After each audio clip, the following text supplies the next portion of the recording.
Hi, my name is Raye and I am a cosplayer.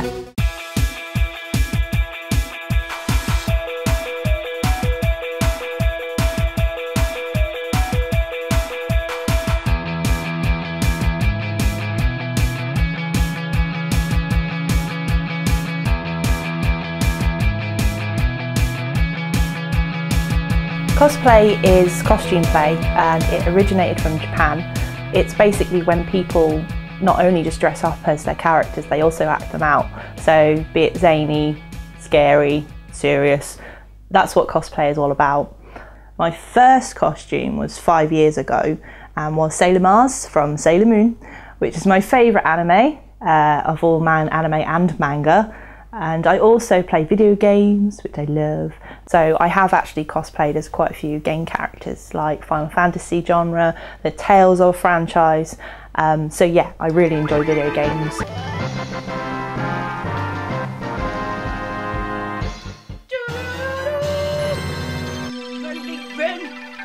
the ladder. Behind the foot of the ladder.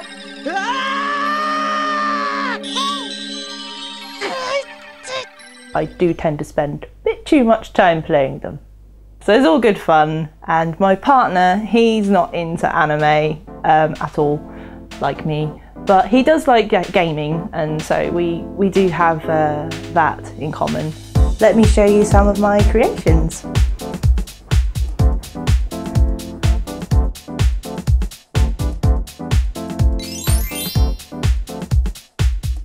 This is my most recent creation. It's Aurora from the game Child of Light, and I made it for the MCM Comic Con in London, which was lots of fun. Yeah, the sewing took a while to do, a lot of ribbon work, a lot of fabric painting, and also I made the crown as well. So it was a good project and I love the game, so I just had to cosplay her. My first cosplay I made was Sailor Mars from the anime Sailor Moon. And it was my first anime, got me into everything, and my first anime to obviously get me into the world of cosplay. It was fun to make, although the stretchy fabric and non-stretchy fabric was quite tricky. My most ambitious project to date was Freya Crescent from Final Fantasy IX. There's a big coat. Yeah, she is my most expensive cosplay I made, and took me approximately a year from beginning to end, on and off, to make.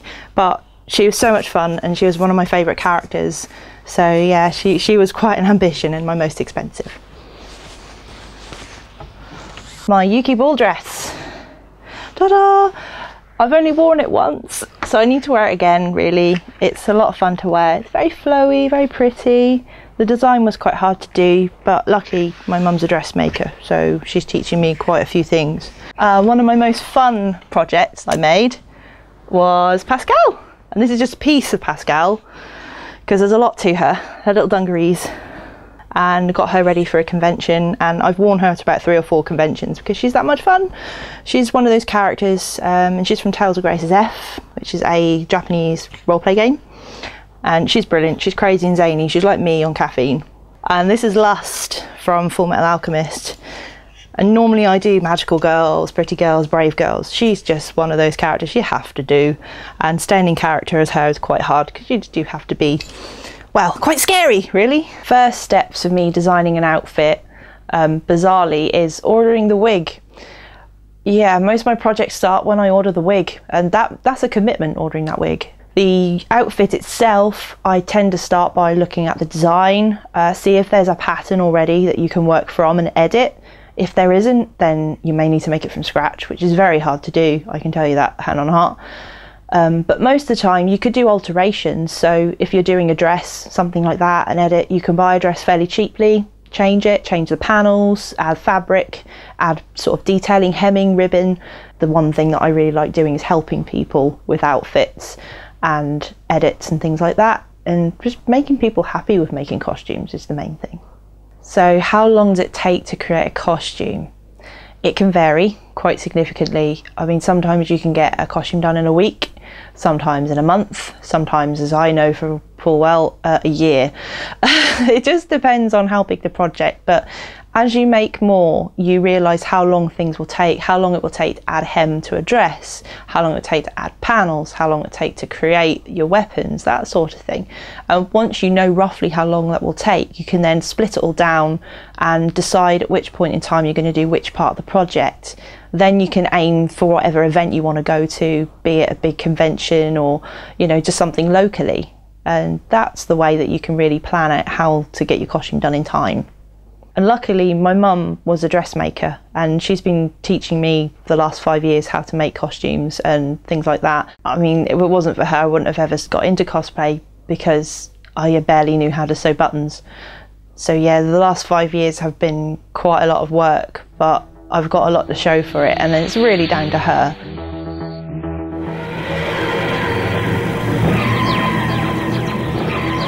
We have my TARDIS girl dress. She was just a dress I bought online and edited, really. So people's preconceptions of cosplays, I guess it's pretty much split down the middle, really. A lot of people don't really understand it because it's not necessarily as mainstream as it should be. But the others, I mean, even if they don't understand it, they pretty much still run up to you with big grins and want to know what it's all about and tend to ask you where it's all come from and why you do it. And that's always nice. So why do I cosplay the characters I cosplay? Well, the number one reason really is the fact that they're so brave, and most of the characters I cosplay have problems in their own lives, and no matter what happens they never give up and push themselves through, so they come out the other end.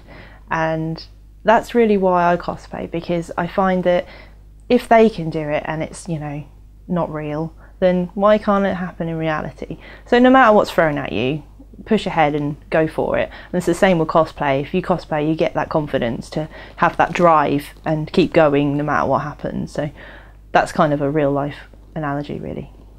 I guess it is a case of when people cosplay, they do put on another persona. And for people who are shy or, you know, have problems making friends, it can create that new persona so they have more confidence. And with that confidence, obviously it brings them out of their shell, and then they can use that in real life. So yeah, it is very beneficial for people. Many, many years ago, about 5 years, I was actually cosplaying as Sailor Mars from Sailor Moon. And it was my first ever costume. And I went to the MCM Comic Con, what it was known as was Expo at the time. And I walked past these girls and I could see them sort of giggling and stuff. And as I looked around, I thought, well, why are they giggling? And they were saying, oh, look, she's from Sailor Moon, Sailor Moon, look, look. And they all went, oh yeah, she is just from Sailor Moon. And I just couldn't help it. I turned around and I just said, oh yeah, Sailor Mars here, reporting for duty. And they just went fangirled all over me, and they started giggling and jumping up and down. And that was kind of the first point that I realised that you don't just cosplay for yourself, you cosplay to see other people's reactions, and that's always quite beneficial. And that was really enjoyable. So I really enjoyed my first cosplay adventure. When other people obviously complimenting me on it, it's a brilliant, brilliant thing, because then you realise that you're not only the one that loves that character, they love them too. So it's kind of a shared love, which is wonderful. Have I had any bad experiences? Not necessarily. I don't tend to get too much jealousy, which is lovely, because I'd never want to do that to another cosplayer either.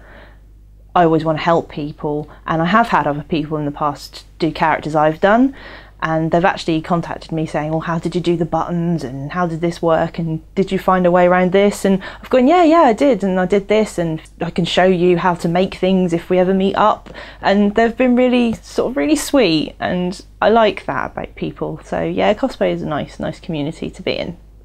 So how did AniMedia East start? Well, I run it with my friends, and we actually met through one of the MCM forums. We were both going to one of the conventions, and yeah, we decided that because we were both local, we were going to get in contact and see if we could do some cosplay meets. And you know, 5 years later on, we're, you know, really popular in East Anglia for people to come down and cosplay and just have fun. And yeah, I mean, it's one of those things that it was just an idea, and all you need is an idea to start something off. We would like more things happening in East Anglia, like more conventions, and, you know, to be a bit more recognised, our region, for having more events. I mean, the main reason was to help people, because it can be a bit of a lonely life if you don't have any friends who are into the same thing as you. I mean, I've been there, most cosplayers have as well, and it's just nice because if you make more friends cosplaying, then you just have more memories to make and you're all enjoying it at the same time, so you don't feel so alone. Well, my hope is that the cosplay scene does get more recognised for the good things.